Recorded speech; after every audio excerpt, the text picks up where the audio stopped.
The ace of spades slid out of Salvatore Sally Diamond's Benedetto sleeve at exactly 2:47 a.m. Nobody else saw it. The room was thick with cigar smoke, the lighting deliberately dim, and the 8 men around the table were focused on their own hands, each holding thousands in cash, each calculating odds and reading tells.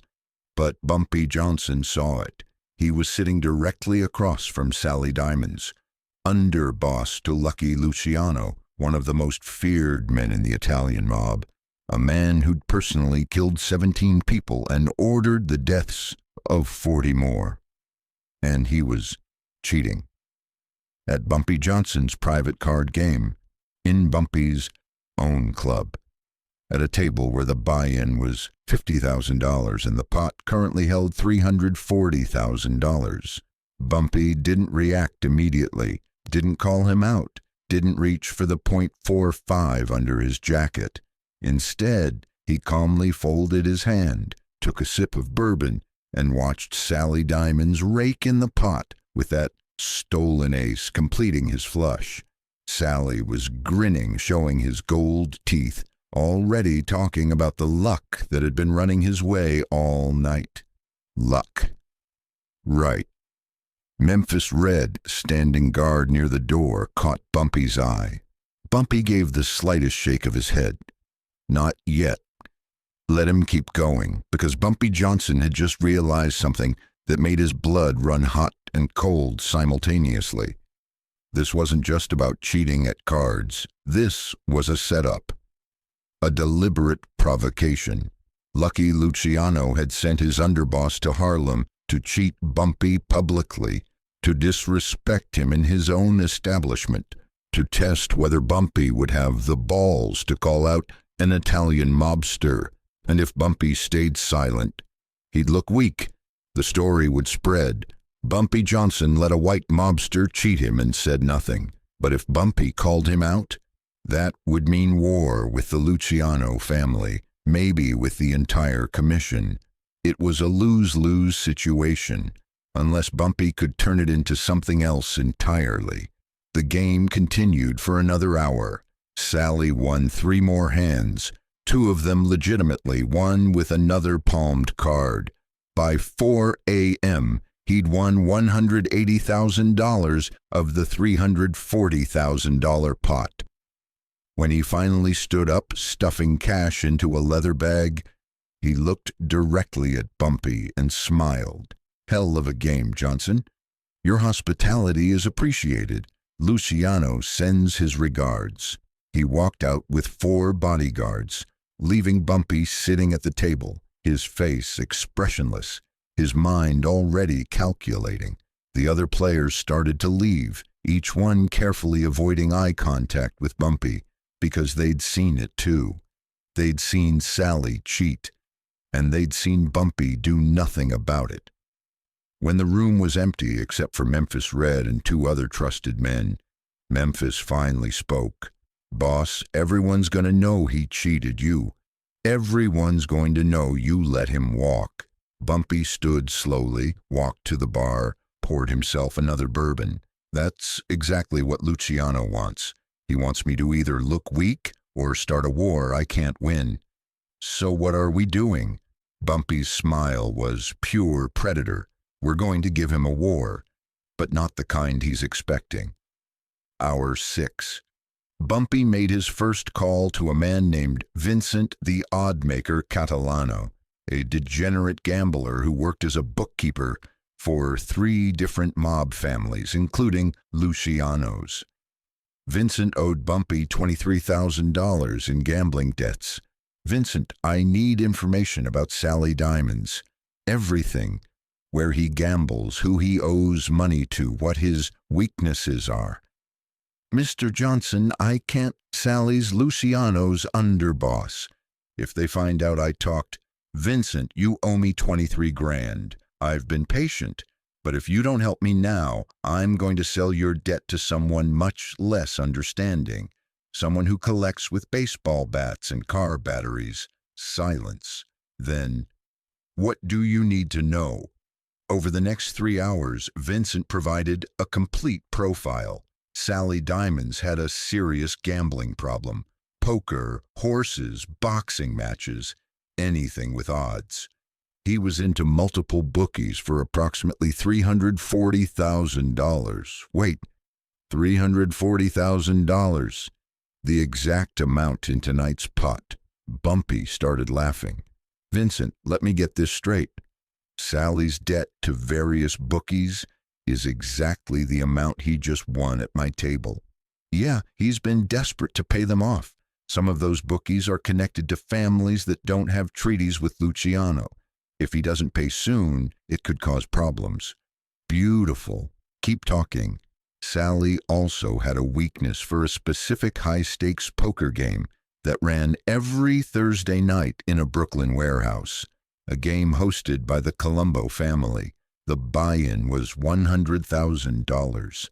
Sally went every week, usually lost, kept digging his hole deeper. And here's the thing, Vincent added nervously, Sally's been skimming from Luciano's operations to cover his gambling. Not much, a few thousand here and there, but enough that if Luciano found out, he'd kill Sally himself. Exactly. Bumpy hung up and turned to Memphis Red, with a smile that would have terrified Satan himself. We're not going to kill Sally Diamonds. We're going to do something worse. We're going to make Lucky Luciano kill him for us. Day 1, hour 12. Bumpy called in a favor from Anthony Fat Tony Salerno, a Genovese family captain who'd worked with Bumpy on several profitable ventures and had no love for Lucky Luciano. Tony, I need to get into the Thursday game in Brooklyn. The Colombo game? That's high stakes, Bumpy. Buy-in is $100,000. I know, I want a seat. And I want you to spread word that Bumpy Johnson is coming to play serious money. You trying to start something? I'm trying to finish something. Can you get me in or not? Fat Tony laughed. For you? Consider it done. But Bumpy, if you're planning what I think you're planning, this is going to get messy. That's the idea. Day 2, hour 24. Word spread through New York's underworld like wildfire. Bumpy Johnson was playing in the Thursday Brooklyn game. The same Bumpy Johnson who'd just been cheated by Sally Diamonds. The same Bumpy Johnson who everyone expected to either roll over or start a war. By Wednesday afternoon, every major mob figure in New York knew about it, including Lucky Luciano. Luciano called Sally into his office in Lower Manhattan. I hear Bumpy Johnson's playing in the Brooklyn game tomorrow. Sally shifted uncomfortably. Yeah, boss, I heard. You think he's coming because of what happened at his club? Maybe, but what's he gonna do? Start trouble at a Colombo game? That'd be suicide. Luciano studied his underboss carefully. Did you cheat him, Sally? Boss, I swear. Did you cheat him? Sally's silence was answer enough. Luciano stood up, his face dark with fury. You stupid bastard! I sent you there to play straight, to show respect, to maintain our relationships with the independent operators, and you cheated at Bumpy Johnson's own table. Boss, I needed the money. I don't give a damn what you needed. You made us look like cheap hustlers. You disrespected one of the most connected black operators in New York. Do you have any idea what this could cost us? I'll fix it, boss. I'll go to the game tomorrow. I'll win clean. You'll go to the game and you'll lose every dollar you won from Bumpy. You'll make it right. Because if you don't, if this turns into a war because of your greed, I'll kill you myself. Day 3, hour 48, Thursday night, the Brooklyn warehouse. The game was already legendary in mob circles. 10 seats, minimum $100,000 buy-in, no limit on raises. Tonight, every seat was filled with major players. 2 Colombo family captains, Fat Tony Salerno from the Genovese family, a Bonanno soldier named Carmine, 3 independent high rollers, Sally Diamonds, and Bumpy Johnson. The room was electric with tension. Everyone knew the history. Everyone was waiting to see what would happen. Bumpy sat down directly across from Sally again. Same position as the first game. Sally's face was already sweating. The first hand was dealt. Bumpy played conservatively, folding early, watching, learning tells. Sally won a small pot, legitimately this time, his hands shaking as he raked in the chips. Second hand, third hand, fourth hand. By midnight, Sally was up $40,000. Bumpy was down $15,000. Everything seemed normal. Then came the hand that changed everything. Hour 56. The pot was at $280,000. 4 players still in: Bumpy, Sally, Fat Tony, and one of the Colombo captains. The river card hit. Sally looked at his hand. He had a full house, kings over tens, a monster hand, nearly unbeatable. He pushed all his chips in. $180,000. I'm all in. The Colombo captain folded. Fat Tony folded, but not before catching Bumpy's eye and giving the slightest nod. It was down to Bumpy and Sally. Bumpy looked at his cards, looked at Sally, looked at the pot. I call your $180,000, and I raise you $200,000. The room went dead silent. Sally went pale. I'm already all in. I can't. Then you've got a choice, Bumpy said calmly. Fold and lose the pot, or find $200,000 somewhere and stay in the hand. This is bullshit. You can't. The Colombo captain hosting the game spoke up. Actually, house rules say he can. You can match the raise from any source or fold. Your call, Sally. Sally was trapped. He looked at his full house. It was too good to fold. But where could he get $200,000 in cash right now? Then Fat Tony spoke up, his voice casual.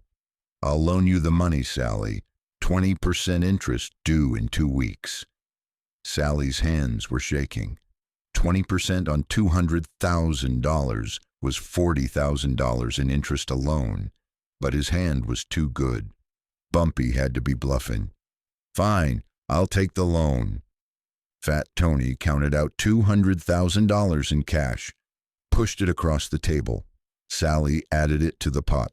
Call, what do you got? Bumpy spread his cards face up on the table. Royal, flush, hearts. The room erupted. Sally's face went from white to red to white again. He'd just lost $380,000 in a single hand. The $180,000 he won from Bumpy originally, plus the $200,000 loan from Fat Tony. But here's where Bumpy's genius showed. Gentlemen, Bumpy announced, standing up, I want everyone here to witness something. Sally, you won $180,000 from me 3 nights ago. You cheated to do it. Everyone in this room knows you cheated. Everyone in New York knows you cheated. Sally started to protest, but Bumpy held up a hand. He just won that money back. Fair and square. Every card on the table was legitimate. Every player here can confirm it. The Colombo captains nodded. Fat Tony nodded. Even Carmine from the Bonanno family nodded. So as far as I'm concerned, we're even. The debt between us is settled. But Sally, you've got a new problem now. He pointed at Fat Tony. You owe Fat Tony $200,000 plus interest. That's $240,000 total due in 2 weeks. That's between you and him. Bumpy collected his winnings, over $650,000 total from the night, and walked toward the door. Sally stood up, his voice desperate.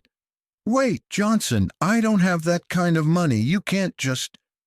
Bumpy turned back, his face cold.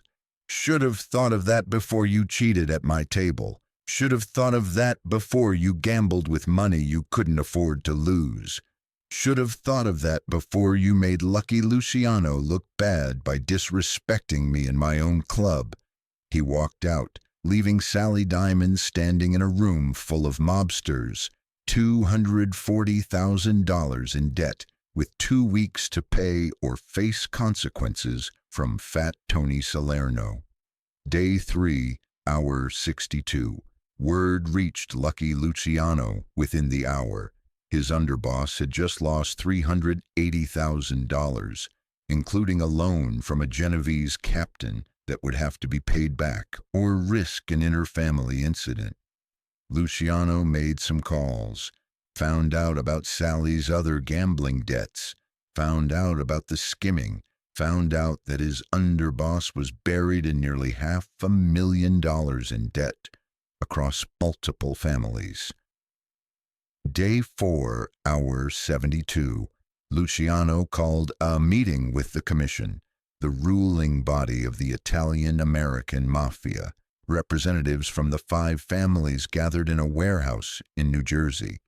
"We have a problem," Luciano began. "My underboss, Sally Benedetto, has created a situation that could lead to war." He explained everything: the cheating at Bumpy's game, the Brooklyn game, the debt to Fat Tony, the skimming that Sally had been doing to cover his gambling. "If we don't address this, it sends a message that my family tolerates theft and disrespect. But more importantly, Sally has created debts with multiple families. If he doesn't pay, it creates tension. If we pay his debts, it makes us look weak." Vito Genovese, Fat Tony's boss, spoke up. "Lucky, this ain't about Sally anymore. This is about Bumpy Johnson. He played this perfectly. He didn't start a war. He didn't retaliate directly. He just created a situation where your own underboss is now a liability you have to deal with." Carlo Gambino nodded. "Bumpy's smarter than we gave him credit for. He turned Sally's greed against him. Now Sally's debt is your problem, not his." Luciano knew what had to be done, but saying it out loud would be an admission that a black gangster from Harlem had outplayed the most powerful Italian mobster in America. Sally Benedetto has violated the trust of this commission. He's stolen from our operations, he's created unnecessary conflicts, and he's damaged our relationships with independent operators. I'm asking for the commission's permission to handle this internally." "Handle it how?" Tommy Lucchese asked, though everyone in the room already knew the answer. "Permanently." The vote was unanimous. Day 4, hour 84. Sally Diamond's body was found in the East River. He'd been shot 3 times in the back of the head, the traditional mob execution. His gold teeth were missing, supposedly taken as payment toward his debts. The official story was that Sally had been killed for skimming and gambling away family money. But everyone in New York's underworld knew the real story. Bumpy Johnson had gotten revenge for being cheated, without firing a single shot, without starting a war, without even directly causing Sally's death. He'd simply created a situation where Sally's own boss had to kill him to maintain credibility and prevent inter-family conflict. Day 4, hour 96. Lucky Luciano requested a sit-down with Bumpy Johnson. They met at a neutral location, a restaurant in Little Italy, owned by a mutual associate. No bodyguards beyond 2 each, no weapons on the table. Luciano sat down, ordered an espresso, and studied Bumpy across the table. "That was brilliant," he said finally. "What you did to Sally. I'm not even mad. I'm impressed. Your underboss cheated at my table. He disrespected me in front of witnesses. I couldn't let that stand." "No, you couldn't, and you handled it perfectly. You didn't retaliate directly. You didn't break any agreements between our organizations. You just created circumstances where I had to handle my own problem. Bumpy sipped his bourbon. Sally was a problem for both of us. He was reckless, greedy, and stupid. You're better off without him. True, but now I need a new underboss. Someone smart, someone who understands that the old ways, the racial divisions, the territorial pissing contests, they're outdated. The money's in cooperation now. What are you proposing? Luciano leaned forward. I'm proposing that we formalize what's been informal. You control Harlem, I respect that. My people don't move in your territory without permission. But when there's opportunities for cooperation, drug distribution, gambling, legitimate business ventures, we work together, equal partners. And what about the commission? They going to accept a black operator as an equal partner with Lucky Luciano? After what you just did to Sally, after you outplayed me without starting a war, yeah, they'll accept it, because you've proven you're smarter than most of the idiots they're related to. Bumpy considered this. It was unprecedented. No black gangster had ever been treated as a true equal by the Italian mob. But times were changing, and Luciano was right. The money was in cooperation, not conflict. Equal partners, Bumpy said.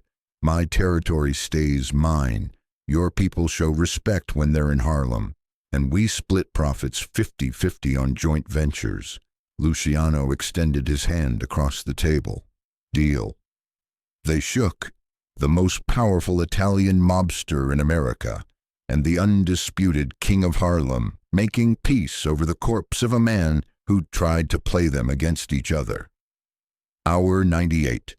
Bumpy returned to Harlem with $650,000 in winnings, a new partnership with Lucky Luciano, and the respect of every mobster in New York. The story spread like wildfire.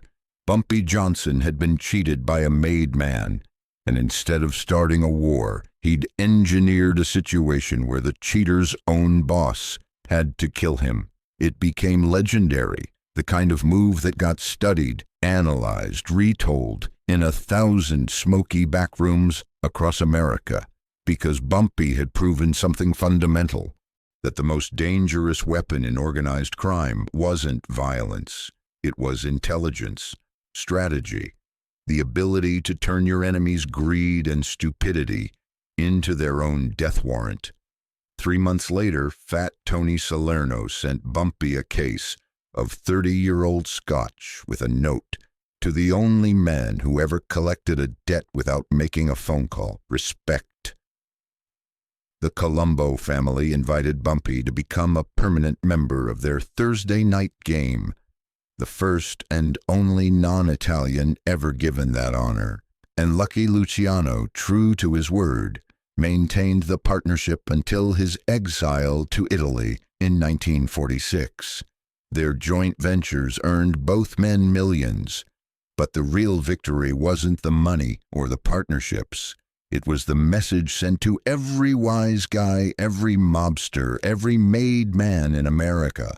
Bumpy Johnson wasn't just the king of Harlem. He was smarter, more patient, and more dangerous than any of them.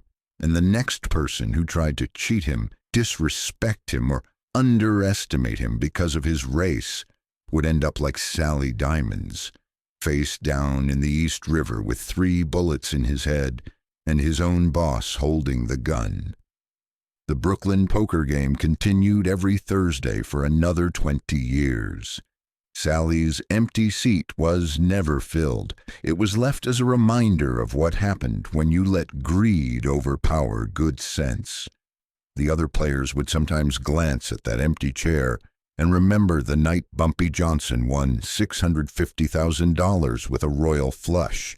But more importantly, they'd remember how he won something far more valuable, the respect of the entire Italian Mafia, not through violence, not through war, but through sheer, brilliant, ruthless intelligence that turned a cheater into a corpse without Bumpy ever pulling a trigger. That's the legacy of 96 Hours in 1950. That's why they called him Bumpy Johnson. That's why his name is still whispered in mob circles with a mixture of fear and admiration. Because he proved that in the world of organized crime, the smartest man in the room is more dangerous than the toughest. And Bumpy Johnson was always the smartest man in the room.